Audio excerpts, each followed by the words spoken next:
Hi there, my name is Diane, but you can just call me D.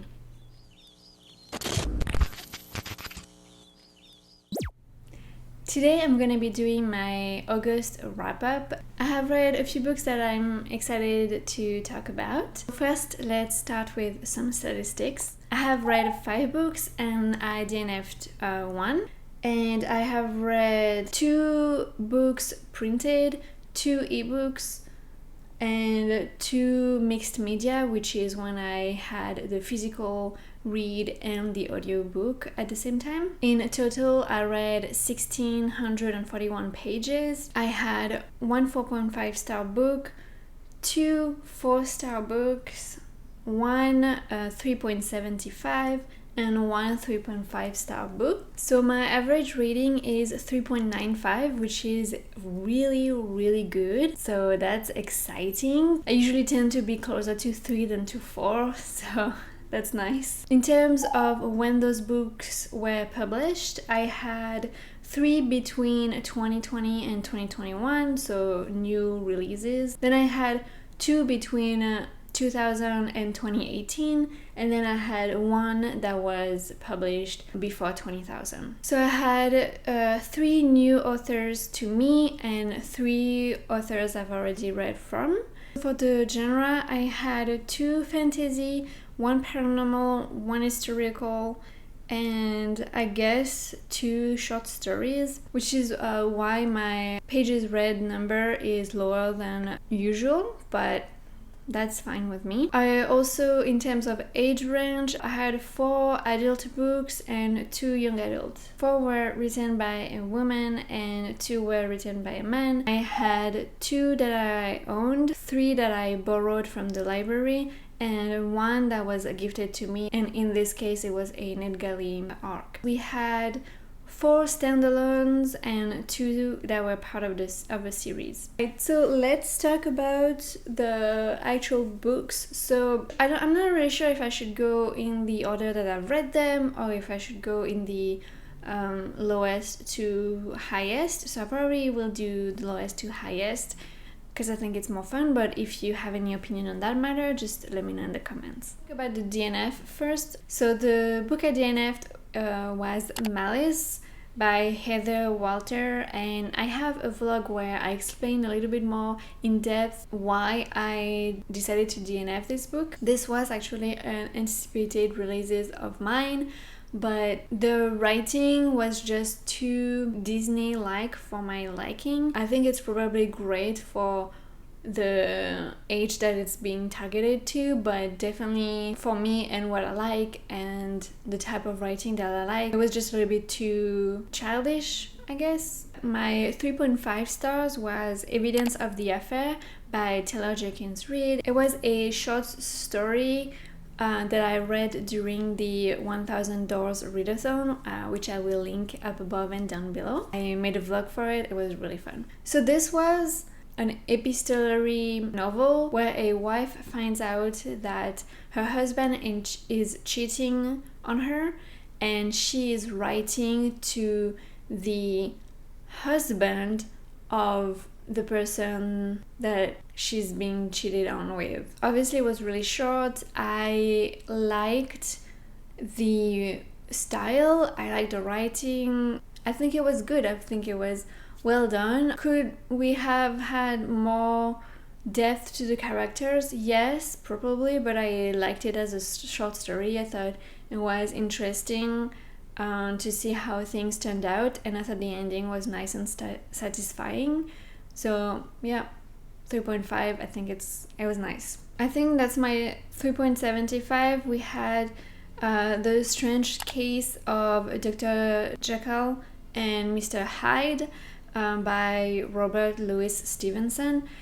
I actually really liked it, and I don't know if this is just not a 4-star in the end, because I really enjoyed the atmosphere. I don't think I've ever known exactly what this was about, or if I knew, I definitely forgot. So I really enjoyed what the twist was, and just the story to get there was interesting. The atmosphere was really well done. I think the commentary was heavy-handed and obvious, which I liked, because sometimes you're not really sure what the author meant or what was the message, and you need to look into it more. But here I thought it was self-explanatory what was the point of this story, and I just really enjoyed it. The only thing is that the ending went on a little bit too long compared to the rest of the story. I think I would have enjoyed a quicker ending with a longer way to get there, but yeah, otherwise I'm really glad that I got to experience it,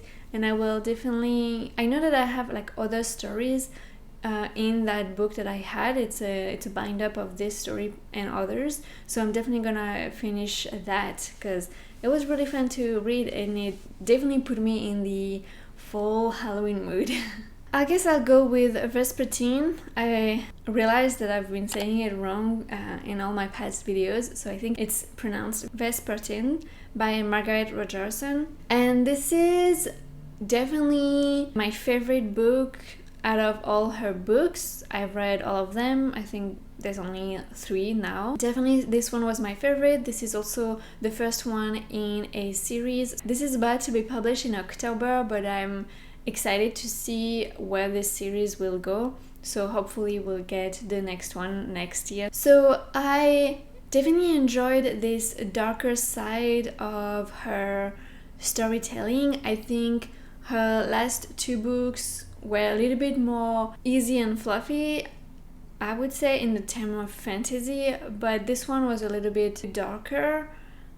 Although, I don't know, I felt that the pacing was a little bit too steady for me because of what the plot is supposed to be about. There's supposed to be a crisis, and things are going way too slow for what I would expect in that type of situation. And I think this is because there is a lot of explanation about what is the magic system. There's not that much with the world building, but there's a lot of explanation about the magic system, which was really interesting. I know that the author said that the arcs were still being edited, so what I read might not be exactly what is gonna be for the final copy, so keep that in mind. I did enjoy the characters. I felt like we could have had a little bit more depth to them, especially the main character. I found that she was very basic and not really interesting. She was a bit tropey. She was kind of boring. She didn't really feel like a real person, but I really enjoyed the revenant that she is bonding with. I liked the banter, and for some reason I felt that towards the end the interactions were less than before, and I wasn't sure why. Like, I wanted way more interactions, and I thought due to the situations that they are in, there would be way more interactions. Anyway, so there's like a few things here and there I didn't really like, a few sentences that were a little bit icky to me. The fact that there was no romance in this first book was refreshing. I enjoyed it, and I think the emphasis was put on friendship or developing friendships, so that was nice to read. Whoa. Let's get a crap out of me. Why don't you want to stay up, baby? Stay up, baby. For a book that is 400 pages, I just felt like not much happened, but a lot was told. I did enjoy her writing. It's why I come back to her books. I liked her books okay before, but the writing was nice to me, so I find myself coming back to her to read more of her books. I think maybe here there were a little bit too many descriptions that were not balanced enough with dialogue. It felt like it was missing something a little bit, and the ending wrapped up really fast, which made very little sense. Everything is leading towards this ending, and then it's over very quickly and you kind of miss it. I don't even know if I want to check the next one. I kind of do. I don't know. It's between a 3.75 and a 4-star. Like, it's a very low 4-star for me. The next book is City of Girls by Elizabeth Gilbert, and this is a historical fiction that I had a lot of fun with. I listened while reading it. I enjoyed my time with it. I think in terms of historical fiction, it was an interesting slice of life. I don't think anything special happened. There's this lady called Vivian who is retelling her life story, and it's not like she had this extraordinary life, but she had a life where she learned through mistakes and through hardships, and she came out finding who she was. So it was really nice to see the progression like that, where at the beginning she's naive, then she struggles, and then at the end she's a little bit wiser. And so I think the writing was really well done. Yeah, I really enjoyed reading it. That's all I have to say. I don't know if it'll stick with me, but it definitely was enjoyable. Alright, and the last book, which I gave 4.5 stars, I believe, was American Gods by Neil Gaiman. This was a very interesting read. I would say part 1 and part 2, which make up most of the book, were really hard to get through. It was a struggle. It's almost like 50 to 75% of the book. Especially part 1 was really slow and hard to get through because you are seeing the story through the perspective of someone who has no idea of what's happening. So you have no idea of what is happening. And it's very disorienting. There's a lot of people that you meet, there's a lot of names, and it's just like I don't know what's happening. I don't know who they are. What is the purpose of this? Where is this going? Why am I even reading it?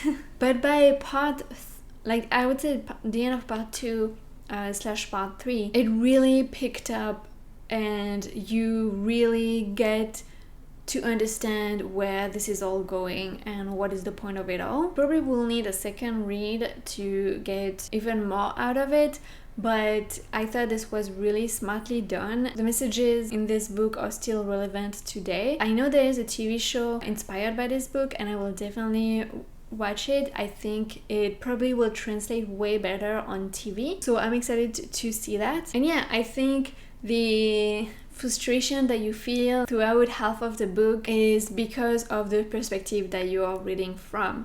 And also this person is quite passive in his interactions with people, so he doesn't really ask questions that you want him to ask. I don't get it. And that's why I think the audiobook was really helpful going through those slower portions. This man, Shadow, who comes out of prison and realizes that his wife just died. His friend who was supposed to give him a job died also, and there's this man that he's traveling next to who seems to know everything about him and is offering him a job, and the job is to protect this man, be his driver and be his companion type of thing, because this mysterious stranger is traveling, trying to find people in order to gather them all for a big meeting. And yeah, it's weird. I've heard that people are saying this is not the usual Neil Gaiman, and I would say that this is definitely closer to Good Omens that he co-wrote with Terry Pratchett. If you liked Good Omens, I think it's a little bit less humorous, but I think you might enjoy the storytelling side of things in American Gods. Alright, and that concludes my August wrap-up. Let me know what books you've read in August. Have you read any of the ones that I have? What did you think of them? So let me know in the comments. If you like this video, make sure to give it a thumbs up. And if you're excited for September with all the readathons and the fall coming and then colder weather, make sure to subscribe. Thank you so much for watching. Bye!